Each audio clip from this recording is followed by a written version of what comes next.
नमस्कार मेरे प्यारे देशवासियों, मैं हूं वेलकम बैक टू अटीसा। मैं हूं निखिल और दोस्तों आज मैं आपको कराने वाला हूं वर्कबुक 9th क्लास की राजस्थान बोर्ड की। तो दोस्तों इसकी शुरुआत हम करने वाले हैं प्री असेसमेंट से। तो चलिए दोस्तों शुरू करते हैं इस प्री असेसमेंट को। जी हाँ दोस्तों, प्री असेसमेंट। तो दोस्तों पहला सवाल है हमारा, the average of the first 5 prime numbers is. तो आप दोस्तों जानते हैं पहले फर्स्ट 5 प्राइम नंबर कौन कौन से होंगे? 2, 3, 5, 7 एंड 11। ये रहे दोस्तों हमारे फर्स्ट 5 प्राइम नंबर्स। इनका अगर दोस्तों आप एवरेज निकालेंगे तो आपके पास आएगा 2 + 3 + 5 + 7 + 11, ये हो जाएगा 28। 28 divide by number of terms 1, 2, 3, 4 and 5, ये आ जाएगा आपके पास 5.6। तो दोस्तों यहाँ पर आप देख सकते हैं 25 नहीं होगा, 28 नहीं होगा, 26 भी नहीं होगा, तो आंसर हो जाएगा नन ऑफ दिस, डी। ठीक है दोस्तों, दूसरा सवाल है the rule of division bye 11।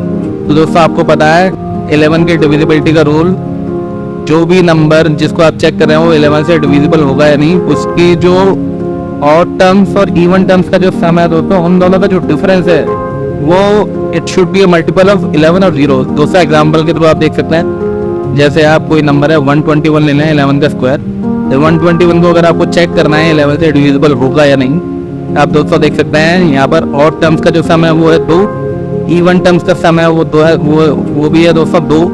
इन दोनों का डिफरेंस अगर आप देखेंगे दोस्तों तो ये आ गया है 0। जहाँ भी ये कंडीशन सेटिस्फाई होगी दोस्तों ये वाली, वो नंबर 11 से डिविजिबल होगा। ये दोस्तों तो सेकंड का आंसर भी हो जाएगा हमारे पास डी। अगले सवाल पे चलते हैं दोस्तों। अगला सवाल है the set of perfect square numbers is. दोस्तों यहाँ पर ऑप्शन से आपको पता लगाना पड़ेगा।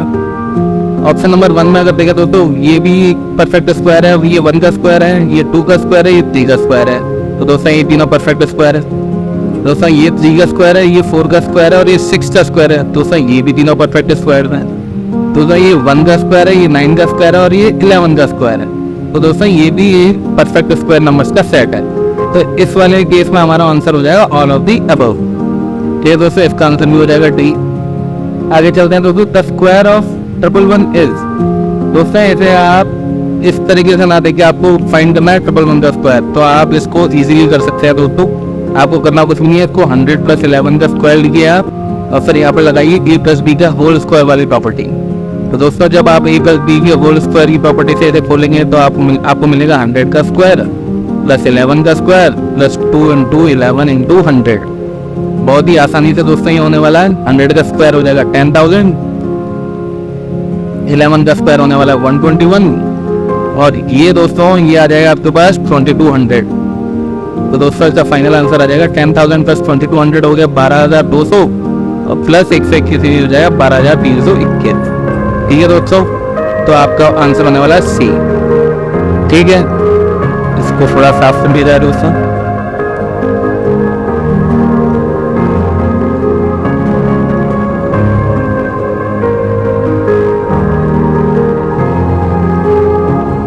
ठीक है, आगे बढ़ते हैं तो इसका आंसर हो जाएगा दोस्तों सी। आगे चलते हैं द सॉल्यूशन ऑफ 1/2 - 1/3 + 1/6। दोस्तों बहुत ही आसान है। 6 आपको डिनोमिनेटर में ले लेना है, कॉमन फैक्टर देखेंगे 2 × 3 = 6 - g 2 = 6 + 1। तो ये दोस्तों आपके पास आ जाएगा 2/6 यानी कि 1/3। दोस्तों इसका आंसर हो जाएगा सी। नेक्स्ट है the coefficient of x² in 6x - 4x² + 5। दोस्तों बहुत इजीली आप देख सकते हैं x² का यहाँ पर कोएफिशिएंट हो जाएगा -4। ठीक है दोस्तों, इसका आंसर हो गया ए। अगला सवाल है दोस्तों by subtracting y² from -y² will be. दोस्तों ध्यान से देखिए, यहाँ पूछा गया है आपको -y² में से y² को सब्ट्रैक्ट करना है दोस्तों, तो आपका आंसर आ जाएगा -2 का y²। ठीक है दोस्तों, इसका आंसर हो जाएगा सी। नेक्स्ट क्वेश्चन है दोस्तों the solution of 8x² + 16x divide by x + 2। बहुत ही आसान है दोस्तों, इसको आप जब सॉल्व करेंगे तो आपको मिलेगा 8x² + 16x जो है डिवाइड बाय x + 2। दोस्तों यहाँ आपको कुछ भी नहीं करना है, 8x यहाँ से आप कॉमन ले लीजिए, आपके पास आ जाएगा x + 2 अपॉन में x + 2। ये x + 2 से x + 2 कटने वाला है, आपको आंसर मिलने वाला है 8 है। तो यहाँ दोस्तों हमारा आंसर हो जाएगा 8। अगला सवाल है दोस्तों बी प्लस वन का whole square is equal to, बहुत ही आसान है दोस्तों, ए प्लस डी का होल स्क्वायर वाली प्रॉपर्टी आपको लगाएंगे तो आपको ये आंसर मिलने वाला है जानना, बी स्क्वायर प्लस वन का square plus 2 into 1 into P, ये दोस्तों इसका आंसर हो गया पी। अगले सवाल पे चलते दोस्तों 204 का स्क्वायर माइनस 96 का स्क्वायर पूछा है दोस्तों पूछा है 204 का स्क्वायर माइनस 96 का स्क्वायर। तो दोस्तों यहाँ आपको दिख रहा होगा, ये इसको आप मान लीजिए, इसको मान लीजिए 20, तो ए स्क्वायर माइनस बी स्क्वायर आपको मिल गया। और आप जानते दोस्तों ये क्या होता है, ए माइनस बी, ठीक है दोस्तों। तो यहाँ पर ए प्लस बी कर देना है, यहाँ पर ए माइनस बी कर देना है, तो आपको क्या है ना 204 प्लस 96 इंटू 204 माइनस 96, ये आपको मिल जाएगा यहाँ पर दोस्तों 300 इंटू यहाँ पर ये आपको मिल जाएगा 108। बहुत ही इजीली ये मल्टीप्लाई हो जाएगा दोस्तों, इसका आंसर आ जाएगा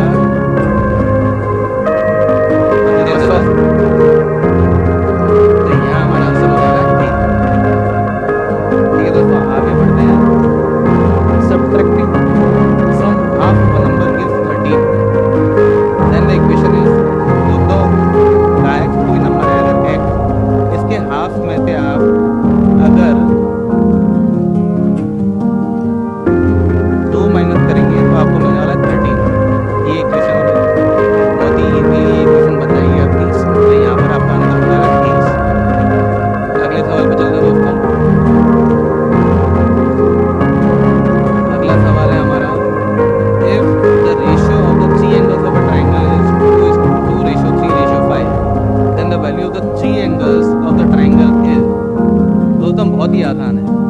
कह रहे हैं कोई ट्राइंगल है, इसमें अगर ये 3 एंगल है आपके पास ए बी और सी, इधर रेशियो अगर 2 रेशियो 3 रेशियो 5 है, तो दोस्तों आप तीन एंगल को मान सकते हैं 2x और 3x और 5x, ठीक है दोस्तों। अब आप जानते हैं कि किसी भी ट्राइंगल के तीनों एंगल जो होते हैं इनका सम होता है दोस्तों 180 डिग्री।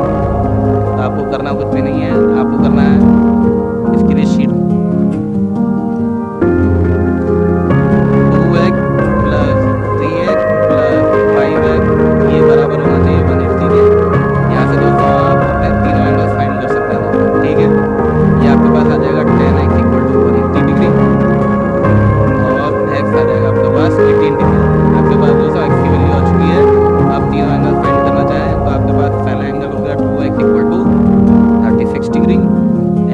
आ जाएगा आपके पास 3x यानी 54 डिग्री, एंगल सी आ जाएगा आपके पास 5x यानी कि 5 इंटू 3 यानी कि 90 डिग्री, ठीक है दोस्तों।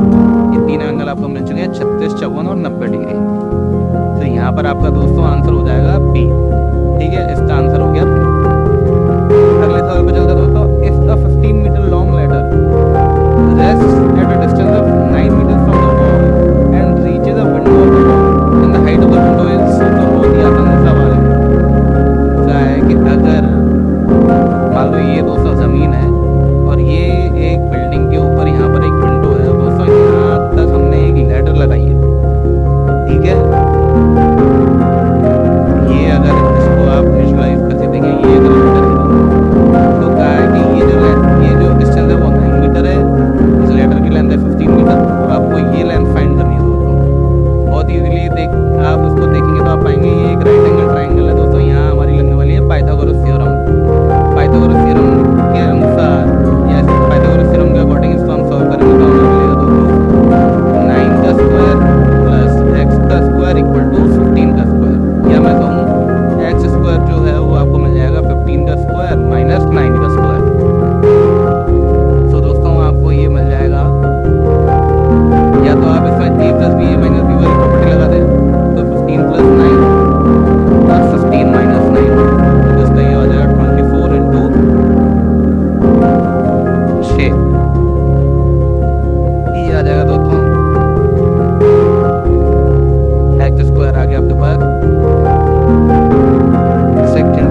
ये वाला प्लस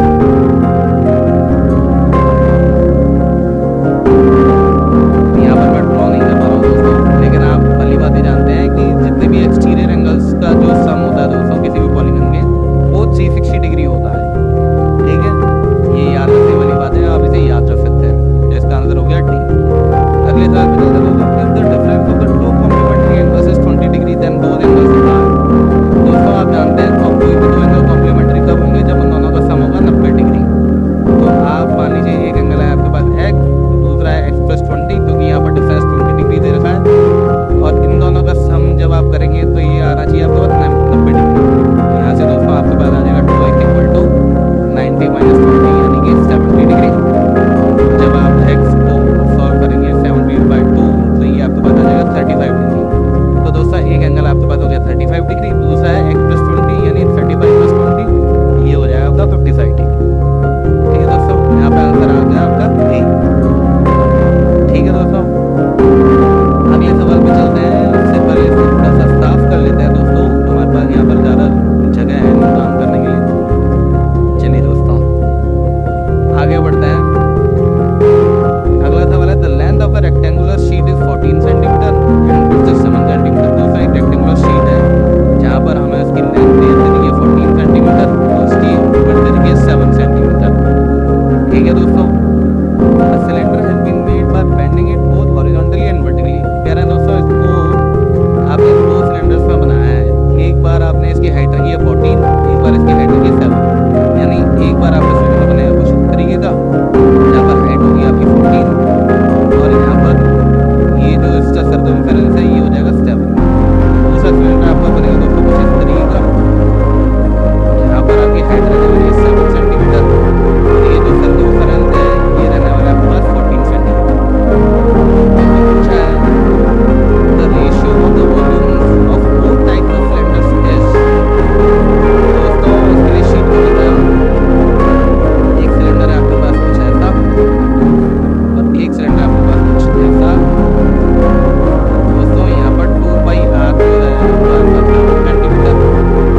आज के लिए इतना ही, धन्यवाद।